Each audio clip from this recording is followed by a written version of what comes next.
Welcome back to the Real Estate Den. Today we have episode 28 with Chris out of Virginia and Jenny out of Georgia. Welcome, welcome. How are you guys? Hi, thank you for having us. Yes, doing very well. Thank you. Thank you for joining. We have two very, both of these guests today do a ton of things. So I'm so excited for this because we're going to cover, I think, a lot of awesomeness in this episode. So we'll just go ahead and hop right into it. Chris, tell us a little bit about you, how you're connected to real estate, and what kind of your background is in there, and then we'll hear. Sure. I actually went back to school pretty late in life, in my late 30s, and decided that I needed to increase my skills in statistics and my technical skills. And we moved around a lot. We were out in Arizona. We moved up to Colorado, moved down to Florida, moved out to Texas, and now I'm here in Virginia. And along the way, we tried doing some businesses and just realized that I didn't really like the revenue structure of opening a business. So I was looking for something where the revenue is essentially published, decided to go into rentals based on, you can find them on Zillow. I use Rentometer a lot to identify what my income structure will be for a full year. And then in 2019, we bought our first rental. It was a house hack. We bought it, lived in it, moved away. And then in 2023, we went from that one, and now we have 10 units. Wow, that's quite a quick scale. I can't wait to hear more about that. And you were mentioning too, you also teach, right? I do. I teach economics online, and I think that the macro view of economics really does assist in some of the clouds that you see out there right now in terms of what people are talking about with the housing market. A lot of people think that supply and demand in terms of the listings are commoditized. I do not believe that. And I think that the understanding of macroeconomic principles, who is the demand? It's generally the population. Our population continues to increase. I don't think demand is going to fall to a point where prices will see a drastic fall, I guess, for lack of a better term. I do think that there could be a correction in some markets, but I just don't see it overall looking at the macro view. So I think that the economics does help my investing. And I think for agents in general, if you guys can understand and explain this to your investor or clients, it will really help you be able to develop a whole new strategy for you to build your lead base. Great. I love that. Jenny, tell us where you are from, how long you've been in the business, and a little bit about you. Of course. My name is Jenny Heins. I'm a multidisciplinary entrepreneur and TV personality. I am the founder and CEO of a chain of boutique real estate brokerages. I've been in the business for 10 years and are still very hands-on in the day-to-day operations of our company. But as well, we have businesses and other industries in spirits, supply chain, manufacturing. And I am the music and entertainment host of The American Dream on the Travel Channel and airing on HGTV. Great. Thank you so much for joining us. And like I said, we've got real estate, like for sure, which we talk about but I mean, TV episodes and economics. And like, I mean, I'm like, struggling to figure out where to even begin because I'm so excited for this. What year did you get into real estate, Jenny? I started as a investor, as a flipper in 2000. Oh gosh, this is really gonna date myself. In 2003, and similarly to our other guests, same situation. I think he called it a house hack. I lived in it, repaired it while I was getting it ready to sell. And that's kind of started the trajectory of my real estate career. And in 2014, I got a wild hair that I was going to get my real estate license so that I no longer had to hire other real estate professionals to sell my properties. And it's all history from there. Great. And you said you own a couple boutique brokerages, so I can't wait to hear about that as well. They're all in, how many do you have? Where are they at? Where are they located? We're located primarily around the military bases. So our focus is to provide a career-long service to our military personnel. But we do have a heavy concentration of non-military related brokerages down in the Southeast, Florida, Georgia, Alabama, Tennessee, South Carolina, North Carolina. We've got some launching over in Texas preparing, and Kansas, Missouri. We've got several states in the pipeline for the rest of the year. Great. I'm excited to, I'm glad we've connected with you. That's a big area. Back to Chris, you mentioned that you were you went to college late. What did you do before you went back to school? I was in mortgage. I worked in a marketing for a marketing team at a mortgage company, and our team in general, they were significantly high producers. We had anywhere from 50 to 60 million a month. There was a 13-person team. We had 4 loan officers, and actually a lot of this kind of comes back to that, because we had this one guy who used to come in a lot, like every month, and I'm like, what is going on? Why is this guy coming in? And I'm talking to one of the LOs, and he's like, oh, he's just refinancing. And I'm like, well, what do you mean? Like, how many times can you refinance a home? And he's like, well, he's going to refinance it and pull the cash out, and he's going to buy another home. And I'm like, well, you got to show me how to do this. So he kind of showed it, and then ever since then, I was like, this is the way we are going to develop our retirement. And then you kind of, as you learn something like that, you start looking at different outlets. And I found a couple others out there and I really was able to formalize our plan. And for my wife and I, we're going to be able to walk away from our W-2 10 years from 2019. Great. If you could go back and tell yourself one thing when you started, if you knew then, but you know that, and you could go tell yourself something, what would that be? Buy as much as you can back then. Right. Absolutely. I mean, well, I will say this, because I know it's 2024, and a lot of people have I would say it is a little more difficult to purchase a home today than it was in 2021. But will it be harder in 2026? We don't know. And if the rates were to come down, you can always refinance. And I know that a lot of people say, oh, that's what realtors say. That is true, but it's also an option. And I think that what people forget is that the time in the market, it really makes a difference. Our initial home that we purchased in Florida, our house hack, it doubles the mortgage right now, because we've had it for 5 years, 6 years now, I guess, 5 years, 6 years, 5 years. So I would say get that time in the market. Get the time. So buy as much as you can, as quickly as you can, but don't go bankrupt doing it. Right. Get in the market, get most of it in the market. But then just, yeah, no, I was like, who was I talking to the other day? I was like, man, that's so hard to give advice, because everything is a balance. Like nothing is all one way, it's like, Very true. You gotta find that balance. Jenny, what would you go back and tell yourself? And I'm thinking 2003 all the way in like the beginning, instead of the whole, just like, because I mean, it's a long time. Oh my goodness. What would I tell myself? What would I tell 2003 Jenny? It would probably be get organized. Because the next 20 years of your life are going to be a lot easier if you do that now. Get organized now. That's amazing. What are some ways that someone, when they're just starting out, can get organized? Because what happens when I talk about organization, at least I've noticed with agents, is that oh, well, I don't have anything I'm doing right now. Well, that's the perfect time to organize, because when you have a bunch of stuff, Right. it gets real stressful. So what are some starting things you think are good to get organized for someone who's sort of newer in their career, or maybe they've been in there for a while, but are like kind of stagnant and ready to get going? Yeah, of course. So get your CRM in order, have your database and whatever your touch plans are, or whatever your follow-up systems are going to be with your real estate clients, or, if you're an entrepreneur in real estate, whatever your other businesses are as well, having that CRM set up from the beginning and nurturing it from the beginning is just really career changing. But additionally, like there are just good practice systems and processes that I did not necessarily put into place in the appropriate times, that would have made my life a lot easier if I had done so.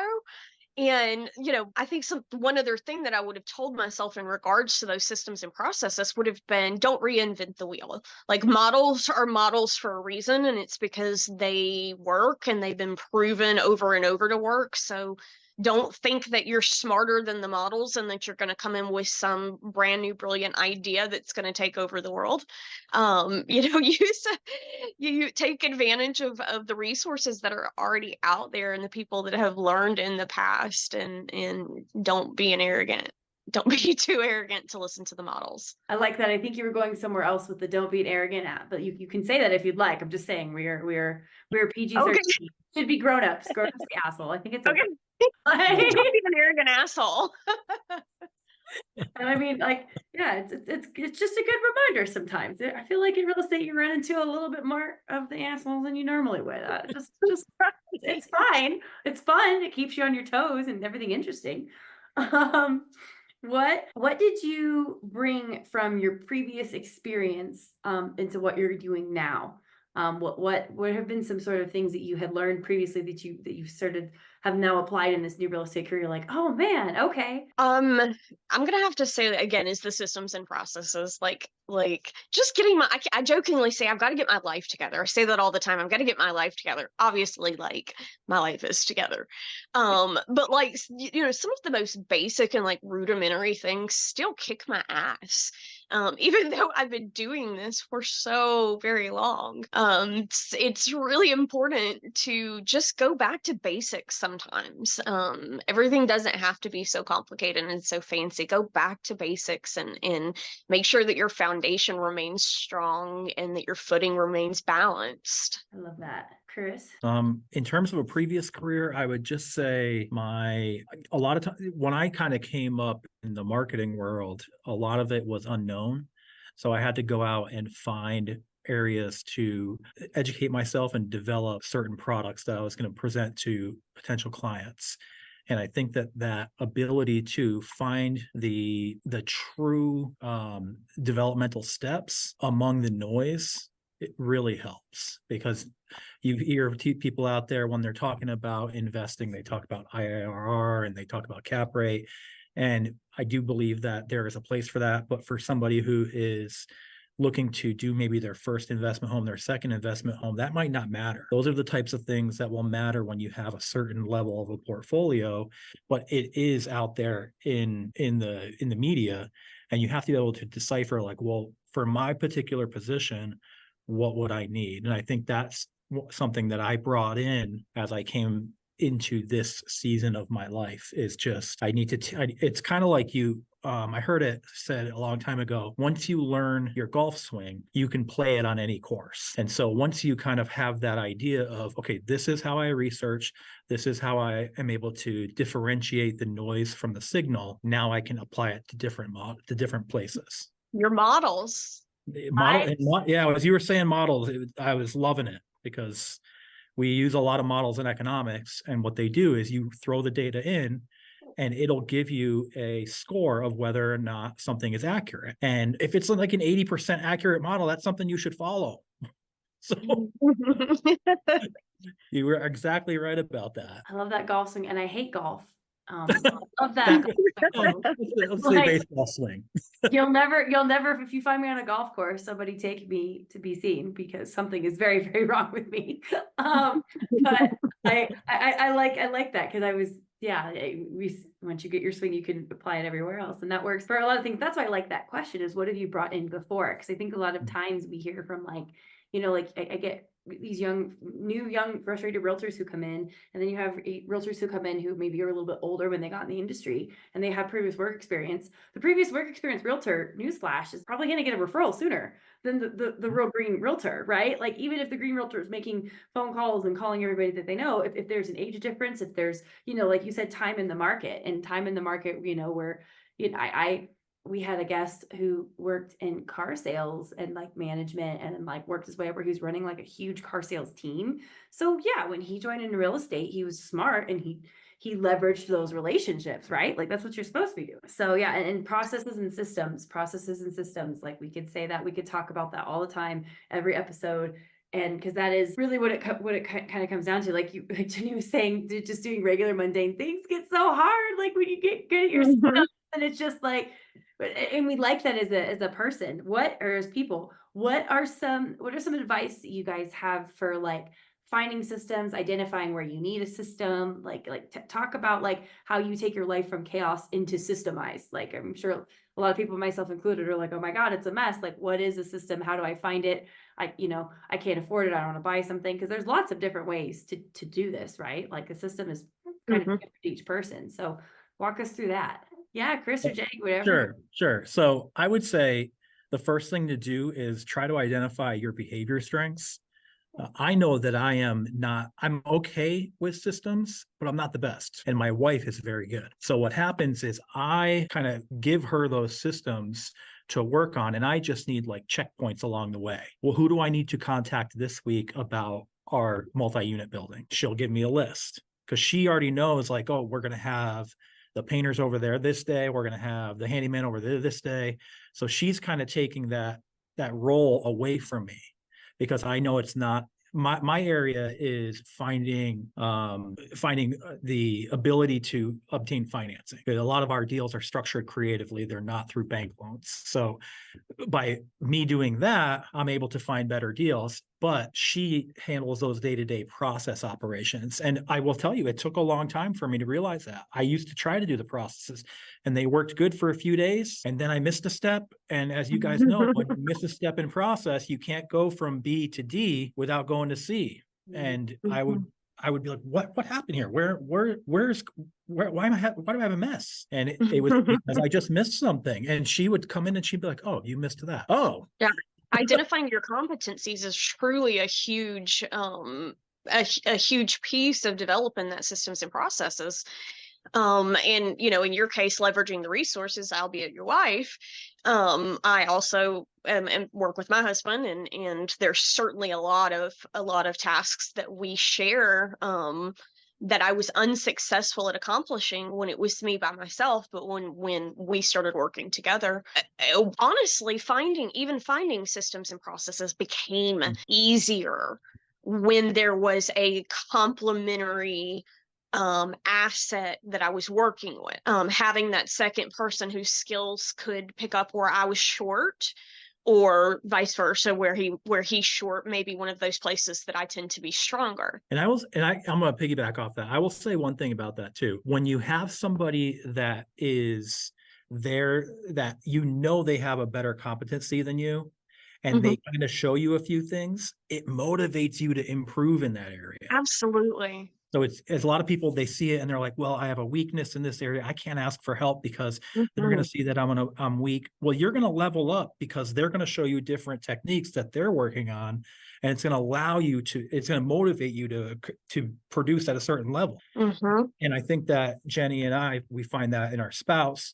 Other people, I'm sure, find it in their business partners or other people around them. Yeah. I went down the route of a business partner before. I had a business partner relationship that lasted for quite some time and ended a year ago. And I think one of the biggest lessons that kind of circling back to what the original questions was, one of the biggest lessons I learned was choose your environment wisely.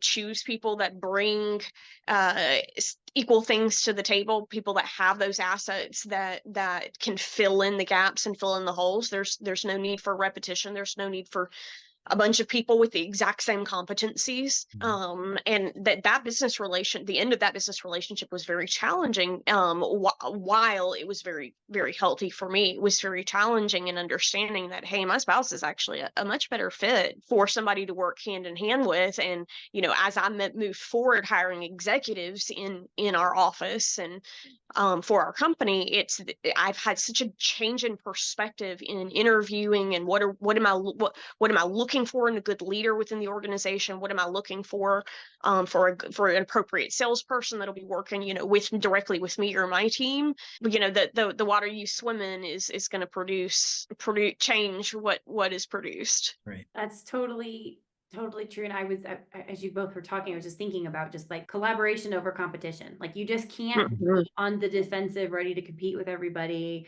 It's only me, not you. This town's only big enough for the two of us sort of attitude, like it's, there is more than enough. And and if you are truly talking to somebody who does know more than you, they are going to help you, and they're not going to, criticize you. You're only criticized by people who do less than you. So I love that. What are some ways to identify good, clean water? Like what are some ways, or even bad, right? Like what are some ways that you've learned how to sort of discern the difference between the two during your careers? Oh boy. Oh, that question could get messy. I'm not sure I have completely figured out how to do it, but I've certainly figured out how not. Great. Red flags they need to be waved for a reason. So something that we put in place after this just disastrous partnership that ended last year, was like a vesting period for people that will have ownership stake in the company or large leadership. We can't, unfortunately, there's no way to know somebody's heart and their intentions by sitting down and having an interview with them. Even working with somebody for weeks or months, or in my case, sometimes years. Sometimes it takes years for those ugly traits to come out, for the true colors to show. So considering some more like strategic business models, entrepreneurship models that aren't just applicable in real estate, but also in most industries, is for us was putting a vested period in, and for this period of time, this is what things are going to look like, and it gives both parties or all parties a chance to get to know each other, make sure that you're a good fit, make sure that what we see on the surface in fact matches what the quality of the character. Just a number of things can be resolved by choosing a strategy that isn't necessarily diving all in and just hoping for the best. Yeah, diving all in and hoping for the best happens pretty frequently. So Well, real estate is one of these industries where time is of the essence. So it's easy to move too fast in this business because it is the nature of the whole industry. absolutely. Chris? No, I'll say that in a personal setting, I'm very quiet, so I let others speak first. That's kind of my, okay, do I want to engage in a conversation with this person or not? Because sometimes the first impression that you get on somebody, it will last, and you just kind of, you gauge them on that. It's kind of like the vesting period. It's just very, what did Malcolm Gladwell say? Within like 5 seconds or something of meeting somebody, you can kind of read them. The other thing I would say, and I think that this would be difficult for real estate agents, for an investor, I try to find others like myself. And usually I do that through investor groups, because we know the struggles that we're going through. We know how we can get through them. So for real estate agents, it's difficult because you guys are in general, you're competing with others in the same marketplace. So you can't just go meet Joe down the road to discuss how you're going through this, because Joe might go back to the seller and say, hey, I'm here and you're having this problem with this agent. Why don't you come over here? What I would recommend is possibly finding agents within either your agency, or maybe if you're part of a national association, outside of your market, maybe outside of your state, and say, hey, can we form a little, I guess they call them accountability groups. You call maybe once a month and say, this is what I'm working on. Have you ever come across that? Because now you have this person outside of your market who is truly providing value to you without any sense of competition. And you're able to find out, like, is this person going to give me the same advice? And then now you can take that advice from somebody who has nothing to gain and see how it matches with the people in your lake, I guess. That's a good, we should do a networking mastermind, because we do have a group attached to the podcast as well that's nationwide. So that's a good, maybe we should do like a monthly accountability call. We can just all hop on and connect in, because that was part of the same reason too. I wanted to have 2 guests each episode from just different areas, different, sometimes we have, investor, realtors, lenders, insurance, it's just anybody in the real estate industry. And I wanted the same thing, to have an open, honest conversation about the industry and our business and what we're doing. Because if people feel like they want to work in real estate, they probably should. Like, if you love it, you should, right? That's the first indication, that you belong here. I love that. So do you either of you have any sort of special routines that you do in the morning? Is there something you do first thing when you wake up? Or are you more sort of a morning, just let it happen? Or do you have a structured morning routine? Talk about it, Chris. I have no routine whatsoever. My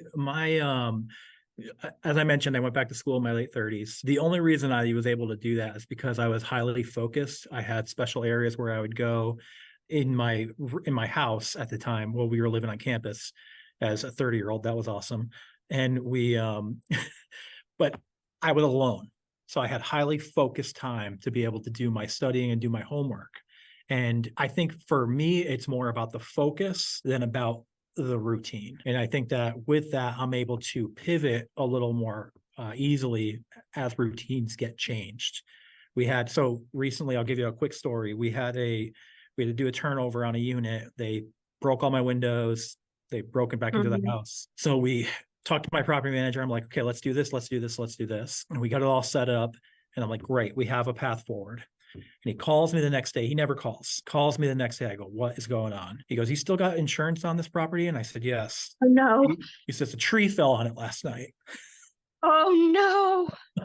So, but I was able, because I had finished my work earlier in the previous few days, I was able to go to my supervisor and say, hey, I need to take off for a few minutes. And she was like, go ahead. So I was able to pivot because I had that focused ability up front. I think what happens with me is my focus allows me to accomplish my work in a more efficient manner, quicker, so that I have that kind of leeway when it comes to these crisis moments that in real estate, you guys all know everything is a crisis. So Yep. And there's always something going on. right. Always. So I am a little bit more regimented. But it's because I have to be. I am naturally, it sounds like Chris and I are kind of cut from the same cloth. I'm naturally like would am inclined to put my attention like on the fires that are in front of me instead of something more structured. However, being like owning multiple businesses and being in different industries, it's just necessary to have like a rather structured morning routine, just to keep my shit together.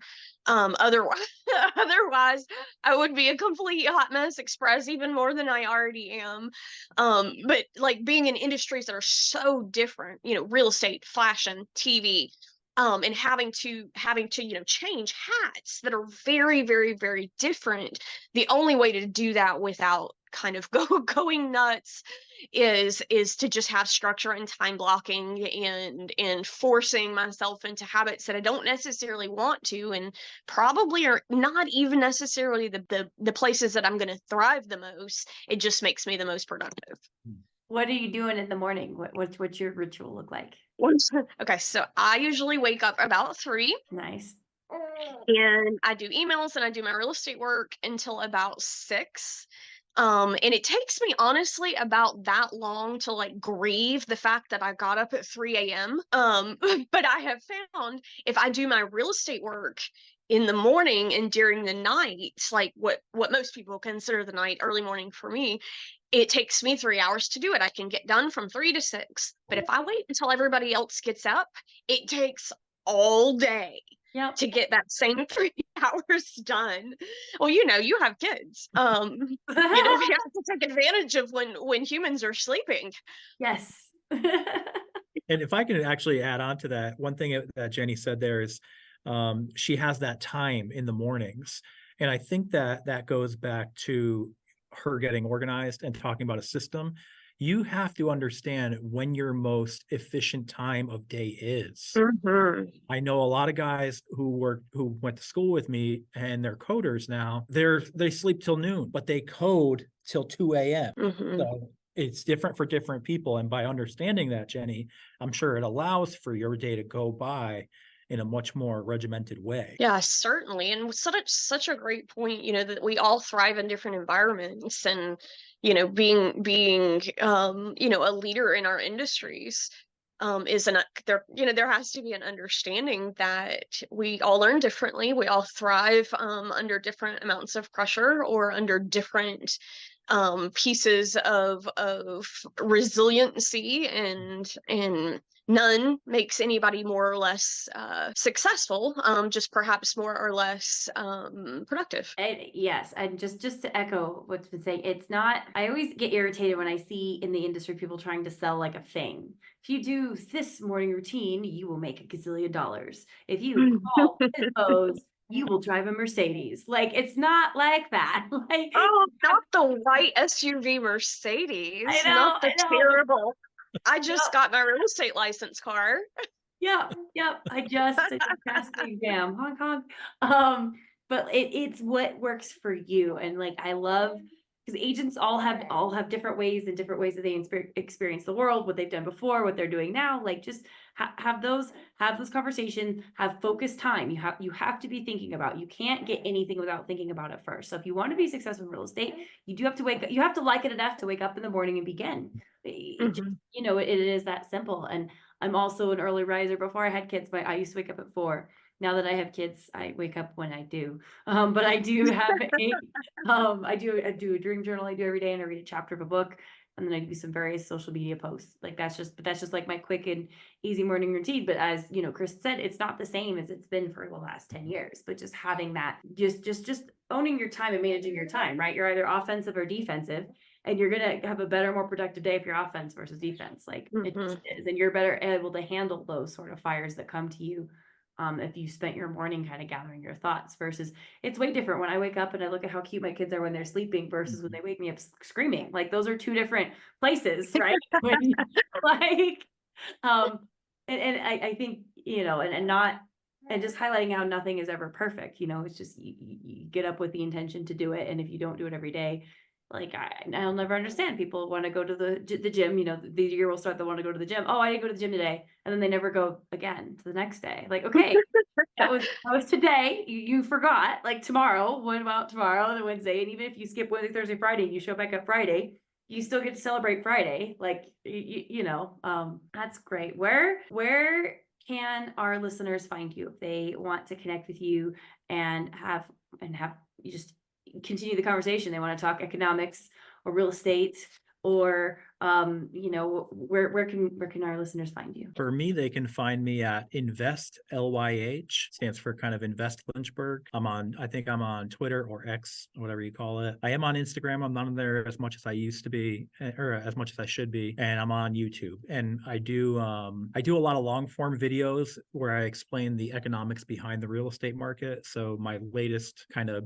push is for the commoditization of listings. A lot of times people are talking about how, well, we're seeing listing growth, so we're going to see price drop. And my question to that would be, is if we had 100 listings on the market today with a median price of $200,000, and we added 50 more listings and 40 of them were $1 million plus homes, does that really affect the market? Probably not. But according to the media, it's telling us that we are adding listings, meaning prices are going to drop. What a lot of people forget about the market is that people who list their home, they don't need to sell it. They could actually pull it from the market. Right. And that's why I think that there's some information out there that maybe is not as... There's all information out there by the media?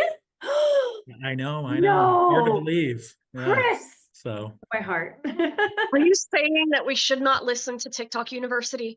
Damn it. I don't mind a lot of people on TikTok or even YouTube. I do think that if people are going to claim that they're going to be analysts, they should understand principles. And when you look at supply and demand dynamics, one of the assumptions in supply and demand dynamics is that the products are homogeneous. You guys tell me, are listings the same? Are all listings the same? No, certainly not. Yeah, there's so much differences among the listings, but they're pushing the narrative that as the listings grow, supply is growing, which means price should fall. Well, that's assuming that the commodities are equal. Yeah, that's treating listings as a widget, not as exactly. a piece of individualized, non-replicatable unit. So that's kind of what I look at right now. You guys can look at my videos. They're long, and I do apologize for that, but again, I work, I teach on the side as well. I go to school and I invest. My YouTube channel is really just for me to share some of my thoughts, share some of my research. Sometimes I take some of the academic papers that I read and I just put them up there. I saw one recently about the outcome of children based on their parents' wealth. Are they wealthy or not? Just interesting studies. So. Well, what did it say? Are you more likely to be wealthy if your parents are wealthy? Yes. That's what I thought. So one of the things they broke down was that there's a paper in 1978 that assumed that it was inherent, meaning it was a trait, traits generally do not change over time. They're like in us, whereas skills we can change over time. And what they thought was that the children who grew up in certain families had this inherent trait. This is in 1978. I'm assuming the data was back in the 60s. This paper said that that is incorrect. They actually looked at foster families from Korea who were fostered in, I think, Finland. And they found that it had to deal with a lot with the education level of the mother and the education level overall of the family and their overall wealth. It showed that those children, even though they were not blood born, had relatively higher wealth as well. Very interesting study. Mhm. I look forward to reading that. Yeah. Jenny, where can our listeners find you? Yeah, of course. So you can find me on Instagram at jennyheins.palette. Palette is my fashion line. You can also find my kind of more day-to-day life in real estate on Facebook, just Jenny Heins, Heins. And then you can find the adventures of Jenny on season 16 of The Blocks and The American Dream on Travel Channel and airing on HGTV. Great, thank you. I do want to kind of, because that the study has me thinking, because I've noticed and I've talked to, when I got into real estate, I made 30,000 cold calls in 3 months, and then before that I was in sales, and I would do a lot of like door-to-door talking and things. And I did sort of, I noticed this is not a real study. Do not yell at Chris because I'm saying something that's false. If you disagree, this is literally just my opinion, which is not even professional. There's no license behind this opinion. But it seemed that adults that had lived around people who did work, who had made their money, not just sort of like gave their money, but like they saw that seemed to like have sort of gleaned the skills. And it almost felt like it was like, because you read the books where like, money is a frequency. And it's almost like it's just easier to raise your vibrational frequency when you're around your parents who are you know what I mean? Like if your parents are like, have this belief that this is how much money we need to make, then of course that gets, you know what I mean? Like your mind's already there. So I remember when I was talking to a friend when I first got real estate, I was like, I'll be able to make all this money. And like, I kept telling other people I was telling, I'll make $100,000. And they were like, oh my God, that's so much money. And this one friend was like, that's not that much money. And this was when it was actually a lot of money, in my opinion. And I was like, oh dang, but that was just, we were freaking like 18, right? Like she didn't have beliefs about money yet. Like those were from her family. So I think that does definitely apply. And I like how I definitely want to see that too. Cause with them being in a different area, like that's literally just person to person contact. It's not, Right. It's not like you said, sort of inherited. And it pulls away the culture, because a lot of people assume it's a cultural thing. But I mean, if you're from Korea living in Finland, that's definitely a different culture. Mm-hmm. So, and I will say one other thing about that with when you're talking about how people who have seen people earn money and then it's just like, oh, it's already there. That's the base level I need to be at. I would say that part of that could be the risk tolerance as well. So once you hit a certain level of income in general, I think it's like 70 grand. Another study That's a very old number. That's like a 20-year-old number. Well, what I'm saying is that there is a certain happiness number. Mhm. And if you improve on that number, then you can actually give your children, hey, this is actually a lesson. Yes, those things that we have, the roof, the toilet paper, the food, that's going to be covered because you're going to cover that eventually with whatever job you get. Do not be afraid to take a risk, because when you do, then you can get to this level. And some people don't have that in like rural Kentucky. We just need to get by. And it is a mindset issue, but because that's the thing, it's mindset, because they still can in rural Kentucky. they can, exactly. Make money. Yeah. We have the internet. Like I am in rural Colorado right now. My town has 123 people. Like I have there are more sheep in Moffett. My animals outnumber the population in where I live. Like I could technically take over with my animals if I needed to. Like I don't know, you know what I mean? Like, but I'm still able to run a business because I have internet and I have collaboration. I have a team. Like no matter where you are, you totally can't connect it, and it's a mindset. It's totally is. Well, thank you so much for joining us today. We will see you all next time on the next episode of the Real Estate Den. Have a fabulous rest of your day.